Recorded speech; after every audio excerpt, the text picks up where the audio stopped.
नम आंखें लिए एक नई कंपनी के ऑफिस में शहर के सबसे बड़े बिजनेसमैन का लड़का। शहर की लड़कियां मरती थी जिसपे आज वो बहुत उदास एक कंपनी के ऑफिस में पिछले 3 घंटे से एक मुलाकात के लिए बेचैन बैठा था। हर 15 मिनट में रिसेप्शन पर बैठी लड़की से बार बार पूछ रहा है, क्या सर फ्री हुए, क्या सर फ्री हो गए। जिसकी सैलरी उसके ड्राइवर से भी कम थी। आज वह रिसेप्शनिस्ट उस लड़के पर चिल्लाकर बोली, आप अपनी जगह पर शांत बैठे, जब वक्त आएगा मैं आपको बता दूंगी। ऐसा पहली बार हुआ है कि अभिषेक चोपड़ा, इतना बड़ा आदमी, नौकरों की बात सुनकर चुप बैठा था। वो खुद को बहुत मजबूर महसूस कर रहा था। बात कुछ ऐसी थी कि रोहित राय की कंपनी पूरी तरह से डूबने की कगार पर थी और उसको सारी उम्मीद इस नई कंपनी के मालिक से थी। शायद यह कंपनी का मालिक उसको डूबने से बचा ले। 3-4 घंटे इंतजार के बाद रिसेप्शनिस्ट उससे बोलती है, आप आप मैडम के केबिन में जा सकते हैं। अभिषेक को या तो पता चल गया कि इस कंपनी का बॉस कोई लड़का नहीं बल्कि एक लड़की है। केबिन में पहुंचकर अभिषेक जब बॉस को देखता है तो दंग रह जाता है।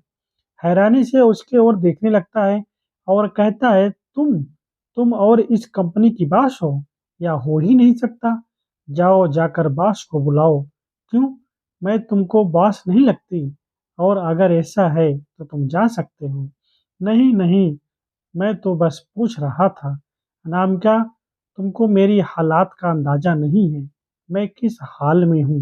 तुम अपनी जबान से मेरा नाम मत लो। मैडम कहो मुझे, नहीं तो धक्के मारकर ऑफिस से निकलवा दूंगी। अभिषेक अनामिका के बर्तावे से हैरान था, पर वो मजबूर था। सॉरी मैम, अब ऐसी गलती नहीं होगी। अभिषेक ने जिल्लत भरी आवाज में बोला। अनामिका, मुझे तुम्हारी और तुम्हारी कंपनी की सारी जानकारी है। जाओ अपने बाप से कह दो, तुमको बर्बाद होने से कोई रोक नहीं सकता। जो सब हुआ है मैंने ही किया है, या बदला है मुझे धोखा देने का। ये सुनकर अभिषेक के पैरों के नीचे से जमीन खिसक गई। उसने हैरानी आवाज में पूछा, कैसे धोखा? भूल गए? तुमने मुझसे वादा किया था आने का। मैं इतनी बारिश में रात में आपका इंतजार करती रही, पर तुम आए नहीं। तुमने तुम्हारे बाप को भेजा, मुझे धक्के मारकर शहर से निकालने को मजबूर किया। उन्होंने मेरी और मेरे परिवार की जिंदगी खराब कर दी उस रात, और तुमने उनको रोका तक नहीं। और तुम्हारे बाप ने मुझे कैसे ठोकर मार कर भगाया था। तुम्हारे बाप ने तो मुझे गंदा खून तक कहा था। मेरे पूरे परिवार को आधी रात में घर छोड़कर जाना पड़ा। इतना सब करके तुम भूल गए? ये सुनते ही अभिषेक की आंखों से आंसू आ गया। उसने दर्द भरी आवाज में कहा, यह तुम क्या कह रही हो अनामिका? मैंने तो ऐसा कुछ भी नहीं किया। मैं तो चाहकर भी उस दिन अपना वादा पूरा नहीं कर पाया। बस इतनी सी बात। क्या तुमको नहीं पता क्या हुआ था उस दिन में? अपना सारा घर-बार छोड़कर, अपनी ज़िंदगी को दाँव पर लगाकर तुम्हारे साथ अपनी ज़िंदगी बसने आती थी। मैंने 4 घंटे इंतज़ार किया। उस रात का आंधी-तूफ़ान भी मुझे तुम्हारे पास आने से नहीं रोक सका। उस तेज़ बारिश में 4 घंटे खड़े-खड़े मैंने अपने अरमानों को जलते देखा। तुम्हारे बाप ने धमकी दी, अगर मैं यह शहर छोड़कर नहीं गई तो मेरी छोटी बहन कहीं मुंह दिखाने के काबिल नहीं रहेगी। तुम्हारा बाप 20 लोगों के साथ मेरे घर पर आया और मेरा घर जला कर गया। और तुमको कुछ भी नहीं पता कैसे मैं आधी रात को अपने परिवार के साथ शहर छोड़कर भागी। कैसे मेहनत मजदूरी कर कर मैंने अपने परिवार को पाला, छोटी बहन को पढ़ाया। तुम्हें कुछ भी नहीं मालूम? तुम्हें कैसे मालूम होगा? तुम तो अपने महल में आराम से सो रहे होंगे। तुम तो सबसे रईस बाप की औलाद, जिसको गंदी लड़की से प्यार हो गया था। यह कहकर रो रही हो तुम? यह क्या कह रही हो तुम? तुम्हारे साथ सच में ये सब हुआ है? तो आज से मैं अपने बाप की शक्ल तक नहीं देखूंगा। उस रात मेरे साथ क्या हुआ, क्या तुमको नहीं पता? जब मैं तुमसे मिलने आ रहा था, तब मेरे पिता ने मुझे मेरी मरी हुई माँ की कसम देकर रोक दिया। मैं चाह कर भी उस दिन तुमसे मिलने नहीं आ पाया। तुमको पता है, आज तक मैंने अपने पिता से बात नहीं की, पर मुझे ये नहीं पता था उन्होंने ऐसा कुछ किया है। तुमको मालूम नहीं, मैंने कितनी कोशिश की तुमको ढूंढने की, कितनी बार मैंने अखबारों में छपवाया। तुमने तो पढ़ा होगा। अभिषेक इंटरनेट से कुछ पेपर की कटिंग निकाल कर अनामिका को दिखाता है।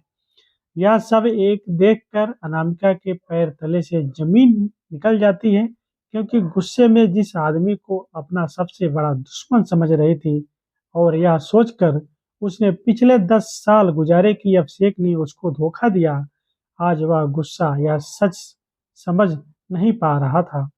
दोनों एक दूसरे से लिपटकर जोर-जोर से रोने लगे और दोनों अपने अतीत को याद करने लगे। दोनों की आंखों से आंसू नहीं रुक रहे थे। 10 साल पहले अनामिका अभिषेक के ऑफिस में काम करने के लिए आई थी। बिजनेस में बहुत होशियार एक सीधी-सी लड़की, जिसने अपने मालिक के लड़के से प्यार हो जाता है। अनामिका भी अभिषेक भी अनामिका से बहुत प्यार करता है। दोनों एक दूसरे से शादी करने के लिए राजी हो जाते हैं। पर यह बात अभिषेक के पिता को पता चल जाती है। अभिषेक और अनामिका दोनों भागकर शादी करने की तैयारी कर लेते हैं। उस रात अभिषेक के पिता उसको घर पर रोक लेते हैं। अनामिका के घर में आग लगाकर उसको शहर छोड़ने पर मजबूर कर देते हैं। दूसरे शहर में दर-दर की ठोकर खाकर बड़ी हुई अनामिका आज एक बड़ी कंपनी की मालिक बन जाती है। वह अभिषेक की कंपनी को जब चाहे तब मसल कर रख सकती है। इस बात का बदला लेने के लिए अनामिका वापस उस शहर आई थी, पर जब उसको अभिषेक के प्यार और सच्चाई का पता चला, तो वह उससे गले लगकर रोने लगी। अभिषेक अनामिका को लेकर गुस्से में अपने घर जाता है और चिल्लाकर अपने पिता को बुलाता है और कहता है, देखो तुमने क्या किया। अभिषेक के पिता की आंखों में भी आंसू आ जाते हैं। इतने दिन बाद अभिषेक ने उससे बात की।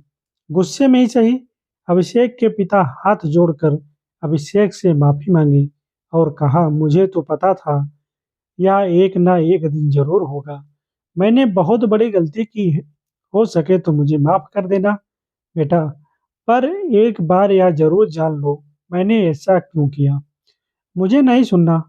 मेरी आपने मेरी जिंदगी बर्बाद कर दी। अभिषेक बोला। अनामिका कहती है, मैं एक बार जरूर सुनूंगी। आखिर मेरे घर जलाने, मेरे और मेरे परिवार की जिंदगी बर्बाद करने की क्या वजह है आपके पास। रोते हुए अभिषेक के पिता अभिषेक से बोले, तुमको पता है, तुम्हारी माँ और मेरी लव मैरिज थी। हम दोनों भी एक दूसरे को बहुत प्यार करते थे। मेरे पिता ने तुम्हारी माँ की और मेरी कुंडली एक बड़े पंडित को दिखाई थी, और उन्होंने यह भविष्यवाणी की, अगर यह शादी होगी तो तुम्हारी माँ की जान जल्दी चली जाएगी।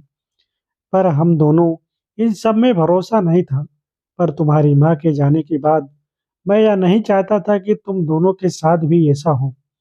जब मुझे पता चला तुम और अनामिका एक दूसरे को प्यार करते हो, तो मैं तुम दोनों की कुंडली उसी पंडित को दिखाई, और उसने तुम दोनों के बारे में वही बात कही।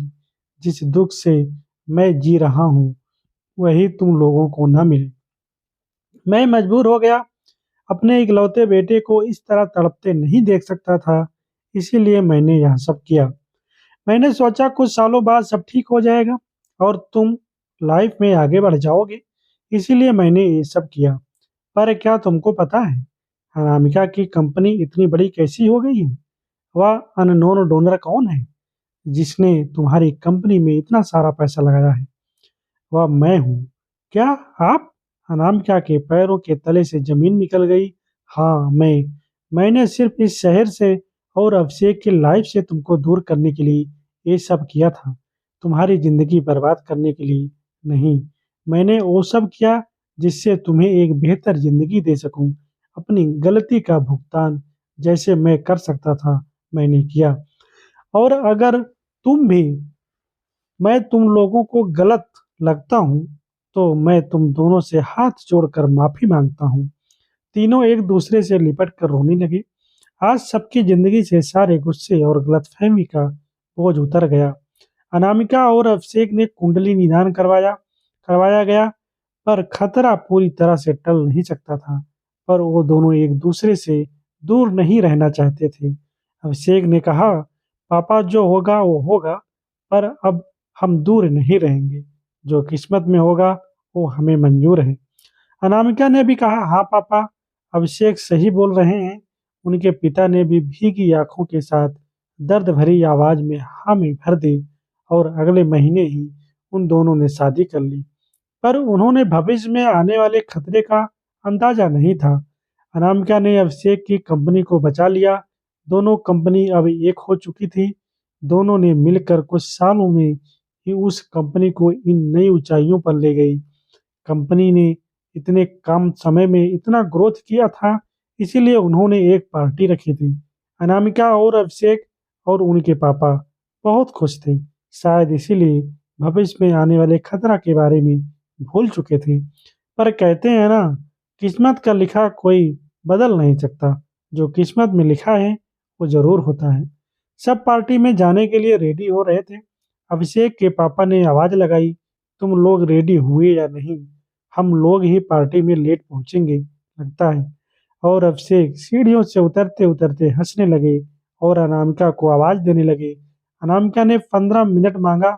अभिषेक ने सोचा, जब तक मैं काफी पी लेता हूँ। अभिषेक के पापा ने कहा, तुम लोग आओ, जब तक मैं पार्टी में चढ़कर गेस्ट संभालता हूँ। तुम लोग आराम से आओ। थोड़ी देर में ही अनामिका नीचे आ गई। और तुम काफी पी रहे हो, जाना नहीं है क्या? अनामिका ने कहा। अभिषेक ने कहा, तुमने 15 मिनट का, मुझे लगा 1 घंटा के पहले नहीं आओगी, इसीलिए पापा चले गए। और वो जैसे वो बाहर जाने को हुए, अभिषेक के काफी अनामिका के ड्रेस पर गिर गया। अनामिका, ओहो सीट, मेरा न्यू ड्रेस। अभिषेक, सॉरी सॉरी, तुम जल्दी ड्रेस चेंज करके आओ। अनामिका ने कहा, तुम चलो, मैं आती हूँ पापा, अकेले कैसे सब हैंडल करेंगे? तुम पापा की हेल्प करो, मैं आ जाऊंगी। अभिषेक ने कहा, ठीक है, मैं निकलता हूँ। अनामिका ने ड्रेस चेंज किया और कार में बैठकर निकल गई। कार चलाते वक्त बार बार अभिषेक का कॉल आ रहा था, कहाँ हो, जल्दी आओ, सब आ गए हैं, तुमको पूछ रहे हैं, कहाँ हो तुम? अनामिका ट्रैफिक में फंस गई थी। जैसे ट्रैफिक क्लियर हुआ, अनामिका ने कार फास्ट चला रही थी। अभिषेक का फोन आने लगा। उसने अभिषेक का फोन रिसीव कर कहा, कहाँ हो तुम, जल्दी आओ। अभिषेक ने कहा, हाँ बस 15 मिनट, ट्रैफिक बहुत है। वो बात ही कर रहे थे, उतने में सामने से एक ट्रक आया।